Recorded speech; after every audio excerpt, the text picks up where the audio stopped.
ఇప్పుడు వచ్చే జీతం అన్న నెలకు అందుతుందా కార్మికులకి? 6 నెలలకి 7 నెలలకి జీతాలు ఇస్తూ ఉన్నారు. కాంట్రాక్టర్ వీళ్ళు బిల్లు ఇచ్చినా ఇవ్వకపోయినా 3 నెలలు జీతం చెల్లించాలని చెప్పి ఈ టెండర్లో రాసి ఉంది. ఆ పద్ధతిలో చూసినప్పుడు కాంట్రాక్టర్ 3 నెలలు ఇచ్చి కూర్చుంటున్నాడు, 4 నెలలు జీతాలు ఇవ్వట్లేదు.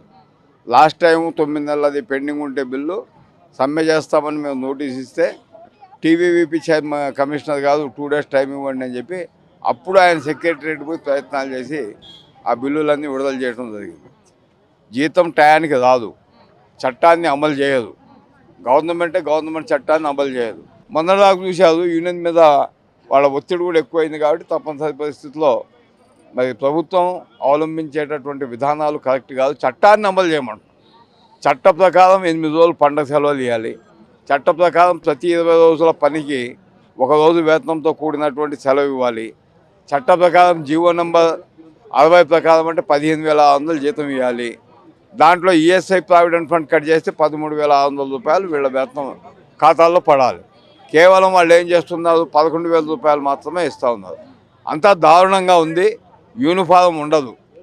మొత్తం వీళ్ళకి కావాల్సినటువంటి సేఫ్టీ ఐటమ్స్ ఏవి కూడా ఒక్కటి కూడా సప్లై చేసే పరిస్థితి ఉండదు. కాంట్రాక్టర్లు దౌర్జన్యం చేస్తూ ఉంటారు. ఆసుపత్రుల్లో వీళ్ళు పేషెంట్ల దగ్గర డబ్బులు వసూలు చేసి అక్కడ ఉన్నటువంటి ప్రభుత్వ ఉద్యోగస్తులుగా ఉన్న అధికారులకు ఇవ్వాలి. ఇవ్వకపోతే ఉద్యోగాలు తీసేస్తారు. వీళ్ళు లంచాలు తీసుకున్నారని ఆరోపణ పెట్టి తీస్తారు. ఇట్లాంటి కేసు ఉదాహరణకి నీలపల్లిలో 20 మందిని బయట పెట్టడం ఉంది. ఆ సూపరింటెండెంట్ గారి దగ్గరకు పోయినప్పుడు ఆమె ఏం చెప్తుందంటే ఇట్లాంటి వాళ్ళ కోసం మీరు వస్తావా అని చెప్తుంది. మరి ఇట్లా కాకుండా మా దగ్గర సాక్ష్యాలు లేవు, కానీ ఈ డబ్బులు కలెక్ట్ చేసేటటువంటి వ్యవహారాలు చాలా ఉన్నాయి. వాటిని అరికట్టకుండా ఇవన్నీ చేస్తే కుదరదు. కాబట్టి అన్ని ఆసుపత్రుల్లో ఈ అవినీతి కార్యక్రమాల మీద గవర్నమెంట్ ఒక కమిటీ వేసి విచారణ జరిపించి వాళ్ళు ఎంత పెద్దవాళ్ళైనా కానీ వాళ్ళ మీద చర్య తీసుకోవాలని కూడా మేము ఒక డిమాండ్గా డిమాండ్ చేస్తూ ఉన్నాం.